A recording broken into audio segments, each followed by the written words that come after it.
নমস্কার। আজ আমার নিবেদন পরমার্থ সাধন পথ থেকে নেওয়া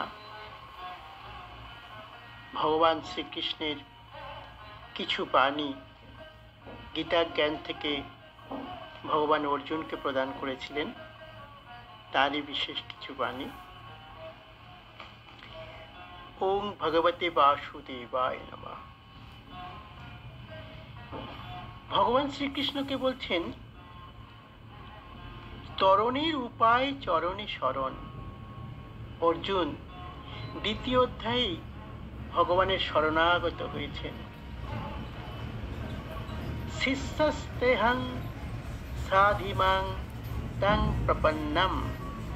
বিপন্ন মানুষও প্রপন্ন হয়, কিন্তু বিপদ কাটলে তার টেকে না। আত্মসমর্পণের পরেও যদি কর্তৃত্ব রইল, তবে তা কৃপণতা। সমর্পিতের নিজস্ব আর কিছুই থাকতে পারে না। একটি অবোধ শিশুর শুভাশুভের চিন্তা করেন তার মা। অর্জুন যেদিন তার রথের লাগাম ভগবানের হাতে সঁপে দিয়েছিলেন, সেদিনই বস্তুত জীবন রথের লাগামটিও সমর্পণ করেছিলেন সর্বনিয়ন্তার হাতে। অষ্টাদশ অধ্যায়টির নাম মোক্ষযোগ। বিষাদ থেকে মুক্তি জীবনের একমাত্র লক্ষ্য। বিষাদের কারণ মোহ। গীতা শ্রবণের পর অর্জুন স্বীকার করেছেন, নষ্ট মহা, কেবল ঈশ্বরের প্রসাদে পরাশান্তি লাভ হবে। ঈশ্বরের অনুগ্রহ ছাড়া কামনার নিবৃত্তি তো ঘটে না। ভগবান প্রসন্ন হলে ভক্তকে তিনি সেই বুদ্ধিযোগ প্রদান করেন। ঈশ্বরের অনুগ্রহ লাভ হওয়া মাত্রই অজ্ঞান অপসৃত হয়ে প্রজ্ঞানের আলোতে অধিষ্ঠানে ব্রহ্মকে নিজ আত্মাস্বরূপে উপলব্ধি করে নিঃসংশয়ে ভগবান শ্রীকৃষ্ণ বলেন, সেই ঈশ্বরই আমি। সর্বধর্মান পরিত্যজ্য মামেকং শরণং ব্রজ, অহং তা সর্ব পাপেভ্য মোক্ষয়িষ্যামি মা শুচ। অর্থাৎ আমি ঈশ্বর একক। তুমি নানাত্ব পরিহার করে সেই একের শরণাগত হও। সর্বং খল্লিদং ব্রহ্ম, যেখানে দ্বৈত নেই, শুধু একক আমি।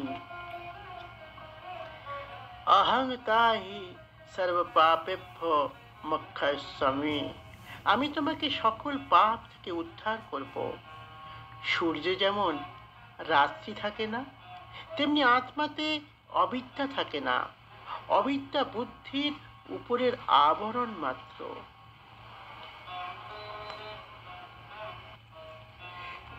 স্বয়ং ভগবানের কোনো প্রকার ক্ষয় লয় নেই, সেই জন্যই তিনি অক্ষর বস্তু। আর তার যে শক্তিতে তিনি সৃষ্টি স্থিতি লয় করছেন, তারও কোনো ক্ষয় নেই। আমাদের প্রাণীর শক্তি তো ক্ষীণ হয়ে যায়, কিন্তু যে শক্তি এই বিশ্ব ব্রহ্মাণ্ড চালাচ্ছেন, তা নষ্ট হয়ে গেলে তো ব্রহ্মাণ্ড নষ্ট হয়ে যাবে। নতুন কিছু আর সৃষ্টি হবে না, কিন্তু তা তো হচ্ছে না। তাই তার শক্তিও অক্ষর। ব্রহ্ম সম্পর্কে এত আলোচনা শুনে মনে হতে পারে যে সাধারণ সংসারী মানুষের এইসব জেনে কি লাভ হবে। তার থেকে বরং ব্যবহারিক জীবনের সমস্যা, ঘর সংসারের ঝামেলা, এই সমস্ত কিভাবে মেটানো যায় তা জানলে বেশি কাজের হবে।